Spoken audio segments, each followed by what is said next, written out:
Hi viewers. Sindhu Bhairavi செல்லும் பரபரப்பான கட்டம். சிந்துவிற்கு தெரிய வரும் உண்மை. சிவா மேல் தப்பு கிடையாதா? ஸ்னேகா செய்த செயல். சிந்துவிற்கு ஏற்படும் சந்தோஷம். வெளியாகி இருக்கும் அப்டேட்டை பற்றி பார்க்கலாமா? சிந்து பைரவி சீரியல் வந்து செம்மையான அப்டேட் தான் போயிட்டு இருக்குங்க. அதில் வந்து செம்மையான அப்டேட்டும் பார்க்கும்போது வந்து சிந்து ஒரு பக்கம் வந்து சிவாவை காணோம்னு சொல்லி, அதாவது டாக்டர் சாரை காணாமன்னு சொல்லி தேடிட்டு இருப்பாங்க. அப்போ வந்து ஒரு வழியாக வந்து ரூமுக்கு பக்கத்தில் வந்து நின்று வந்து சிவா வந்து அந்த ரூமில் இருப்பாங்க, பார்த்துருவாங்க. ரொம்பவே வந்து சிந்து அழுவாங்க. ஆனால் வந்து ஸ்னேகா வந்து என்ன சொல்லுவாங்கன்னா, இந்த டைமை யூஸ் பண்ணிக்கணும்னு சொல்லி உனக்கு வந்து சர்ப்ரைஸ் தரேன் சிவான்னு சொல்லி கூட்டிட்டு வந்திருப்பாங்க ஸ்னேகா. அப்போ வந்து என்ன சர்ப்ரைஸ்னு சொல்லி சிவா வந்து கேட்கவே மாட்டார். ஏன்னா சிவாவோட மனசு ஃபுல்லாகவே வந்து சிந்துவை பற்றி தான் யோசிச்சுட்டு இருக்கோம். இப்போ சிந்து மேலே ஓரளவுக்கு வந்து நம்பிக்கை வந்துடும். சிந்து வந்து அந்த கடத்தனை சேர்ந்ததுக்கப்புறம் வந்து சிந்துவை பற்றி ரொம்பவே ஃபீல் பண்ண ஆரம்பிச்சிருவாங்க சிவா.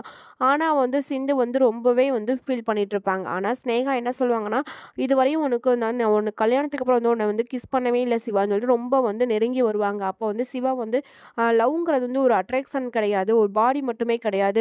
ஆனால் வந்து நம்ம லவ்ங்கிறது வந்து மனசால வரணும். இதனால வந்து நீ இப்படிலாம் பண்ணாத அப்படின்னு சொல்லி தள்ளி விட்டுருவாங்க ஸ்னேகா. இதனால ஸ்னேகா வந்து ரொம்பவே வந்து ஃபீல் பண்ணுவாங்க. என்ன சிவா இப்படி பண்ணிட்டேன்னு சொல்லி, நீ கிளம்பு சிவா, என்னை விட்டு நீ போற, இல்லை போய் சிவா அப்படின்னு சொல்லி ரொம்பவே அழுவாங்க. இன்னும் வரக்கூடிய எபிசோடு